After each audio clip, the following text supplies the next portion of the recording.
Saurabh murder case को सुलझाने के लिए पुलिस की टीम सबूत जुटा रही है और फॉरेंसिक टीम ने मौके से कई सैंपल लिए हैं, जांच के लिए भेज दिए हैं। मर्डर के बाद पहली बार को कमरा भी खोला गया, इसमें सौरभ की हत्या की गई थी। न्यूज 18 ने एक दिन पहले ही बताया था कि घटना से जुड़े सबूत जुटाने के लिए मेरठ पुलिस कवायद कर रही है। घटना का सीन रिक्रिएट किया जाएगा। फॉरेंसिक टीम ने कमरे में बेड और बाथरूम के सैंपल लिए हैं। अब साहिल के घर जाकर भी जांच की जा रही है। सौरभ राजपूत हत्याकांड को लेकर पुलिस गंभीर है और फॉरेंसिक टीम ने सौरभ के घर में विजिट किया है। पुलिस टीम ने और फॉरेंसिक टीम ने कई ऐसे सबूत जुटाए हैं जो सौरभ हत्याकांड के लिए बड़े महत्वपूर्ण हैं।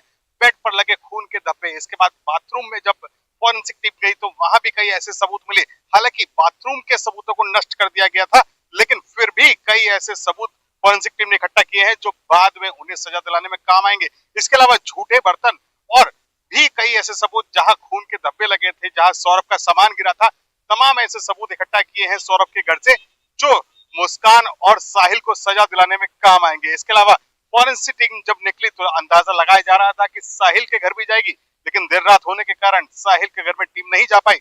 बाद में साहिल के घर में भी टीम जाएगी, क्योंकि साहिल का ही वो कमरा था जहां तंत्र मंत्र होता था और साहिल के उसी कमरे में सौरभ की गर्दन और हथेलियां लेकर मुस्कान और साहिल गए थे। पूरी रात उस हथेली और गर्दन के साथ उन्होंने क्या किया, ये फॉरेंसिक टीम जब जाएगी तभी पता चल पाएगा।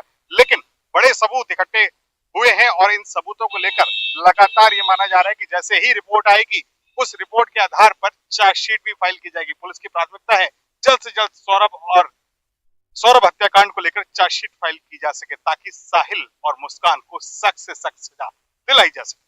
कैमरामैन शिव सुमन के साथ न्यूज 18 के लिए निखिल अग्रवाल, मेरठ।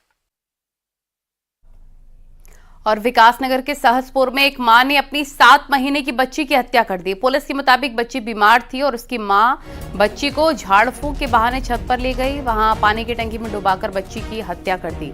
जब परिवार के लोगों ने आरोपी मां से बच्ची के बारे में पूछा, तब जाकर आरोपी मां ने सारी बात बताई, जिसके बाद परिवार वाले बच्ची को अस्पताल ले गए, लेकिन डॉक्टर्स ने मृत घोषित कर दिया था। पिता की शिकायत पर पुलिस ने आरोपी मां को गिरफ्तार कर लिया है।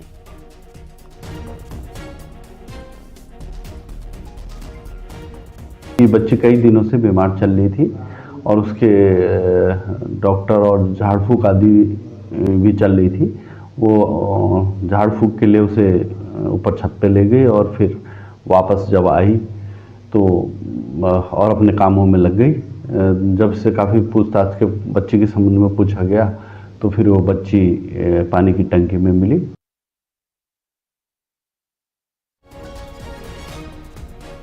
और साइबर ठगों की नजर पहाड़ पर आने वाले सैलानियों पर है। ठग न सिर्फ ये पर्यटकों से ठगी कर रहे हैं, बल्कि बड़े होटल्स की नकली वेबसाइट बनाकर फर्जी वाड़े को अंजाम दे रहे हैं। देखिए,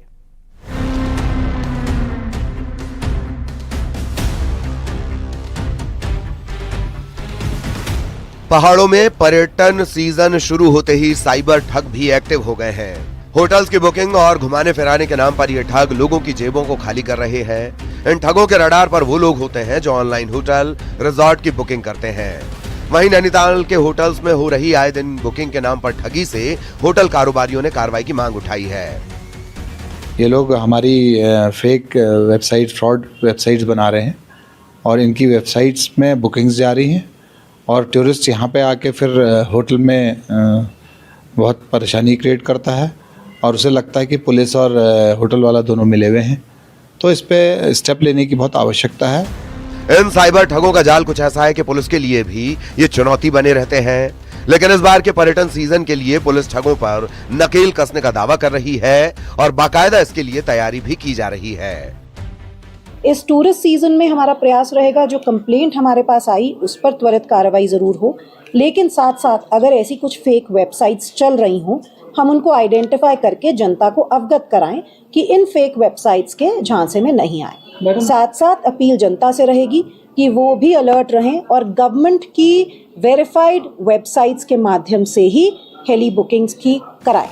बहरहाल साइबर ठगों से न सिर्फ हम लोग परेशान हैं, बल्कि अधिकारियों को भी इन ठगों ने चूना लगाया है।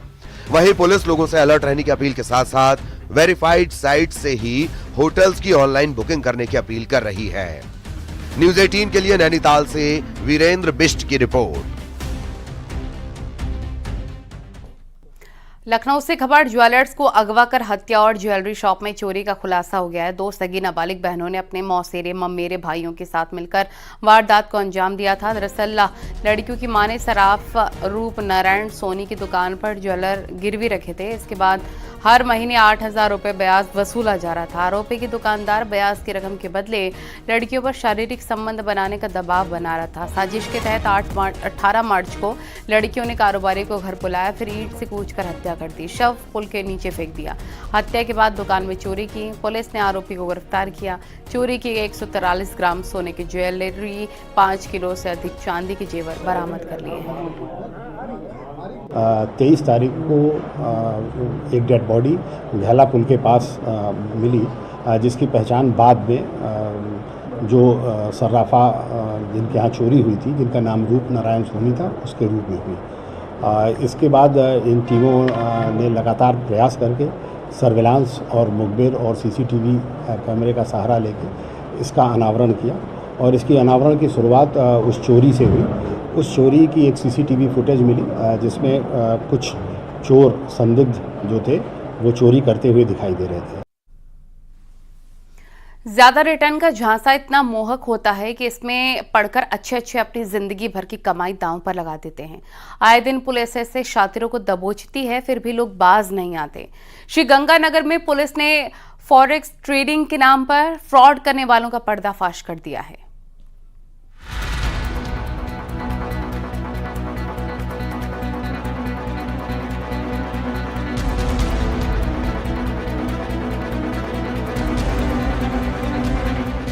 श्रीगंगानगर में साइबर ठगों पर पुलिस की दबिश।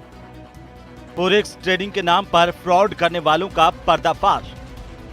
ठगी का ऐसा प्लान, अच्छे रह जाएं हैरान।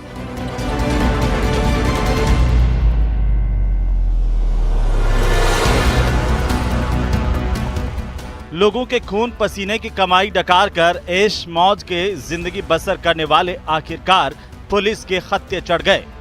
जिस टूल से वो ठगी का अपना धंधा चलाते थे, वो लैपटॉप, 9 मोबाइल फोन पुलिस जब्त कर चुकी है। इसी के साथ वो टाटा सफारी भी थाने में खड़ी कर दी गई है, जिस पर सवार होकर ये भोले भाले लोगों को शानदार कमाई का सब्बाग दिखाते थे, उनकी कमाई में सेंध लगाते थे। हमें ये परिवार मिला, इस तरीके की जानकारी मिली कि कुछ लोग हैं जो क्रिप्टो और फॉरेक्स के नाम पर लोगों से पैसे ले रहे हैं और उसके बाद पैसे रिटर्न नहीं करें, एक तरीके से ठगी के लिए यूज़ कर रहे हैं और वो किसी भी तरीके से ऑथराइज नहीं है। इस पर जब डिटेल में काम किया गया और एक पर्टिकुलर जगह पर रेड की गई तो उसमें 8 लोगों को गिरफ्तार किया गया। लेकिन बड़ा सवाल ये कि लोग इन शातिरों के झांसे में आते कैसे थे? आखिर क्या था इन शातिरों की मोडस ऑपरेंडी?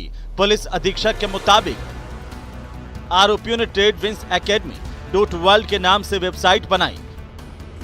वेबसाइट पर निवेशकों को बड़ा मुनाफा देने का झांसा देकर निवेश करवाया। इसके बाद उनकी आईडी पासवर्ड को लॉगिन कराकर उनकी यूजर आईडी और पासवर्ड को हैक कर लेते थे, जिसके बाद लोगों के इन आईडी पासवर्ड का उपयोग यूजर्स की बिना अनुमति के कर लोगों की निवेशित राशि को खुर्द-बुर्द कर उनके साथ धोखाधड़ी की। ऐसा देते थे कि आप $300 कम से कम इन्वेस्ट करोगे, इन्वेस्ट करने के बाद हम आपका पैसा क्रिप्टो या फॉरेक्स में लगाएंगे और जो अकाउंट देते थे उसमें केवल इनकमिंग ही अलाउड थी, आउटगोइंग के लिए इनके द्वारा OTP देना पड़ता था, तो ये कभी देते नहीं थे। और जब कोई नया बंदा इन्वेस्ट करता था पैसा तो उससे किसी दूसरे के खाते में पैसा डलवा देते जो पुराने यूजर हैं, ताकि उनको लगे कि उनके पास कुछ रिटर्न आ रहा है और वो और ज्यादा इन्वेस्ट करें। आरोपियों ने 1.5 साल से कंपनी चला रखी थी और शुरुआती अनुमान के मुताबिक कंपनी में करीब 5,000 लोग अपना पैसा इन्वेस्ट कर चुके हैं। ऐसी आशंका है कि आगे की पूछताछ में ये आंकड़ा और भी बढ़ सकता है। हालांकि पुलिस के द्वारा अब इन सातिर साइबर ठगों को पुलिस रिमांड पर लेकर गहनता से पूछताछ की जाएगी, ताकि इनके शिकार अन्य लोगों के बारे में भी जानकारी जुटाई जा सके। साथ ही साथ इस सातिर साइबर ठगों के गिरोह में शामिल अन्य लोगों के बारे में भी जानकारी मिल सके। अशोक शर्मा, न्यूज़ 18, श्रीगंगानगर। संसद भवन के मेन गेट पर अचानक उस वक्त हड़कंप मच गया जब एक तेज रफ्तार कार सीधे बूम बैरियर से जा टकराई। उसके बाद क्या हुआ, इस रिपोर्ट में आपको दिखाते हैं।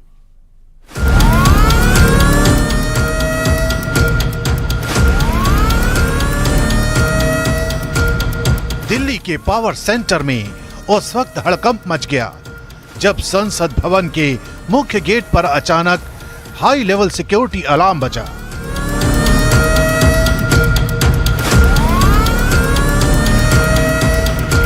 तेज रफ्तार में आती एक कार सीधे बॉम्ब बैरियर से जा टकराई।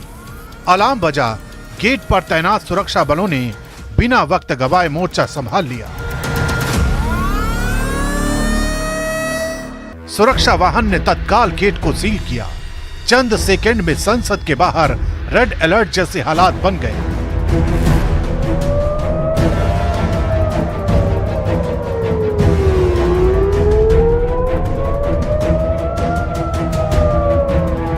लेकिन कुछ ही देर में तस्वीर साफ हुई।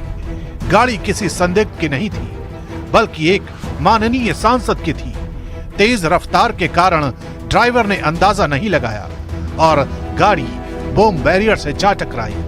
न कोई घायल, न कोई नुकसान, सिर्फ एक पल के लिए सांसें थम गई थी।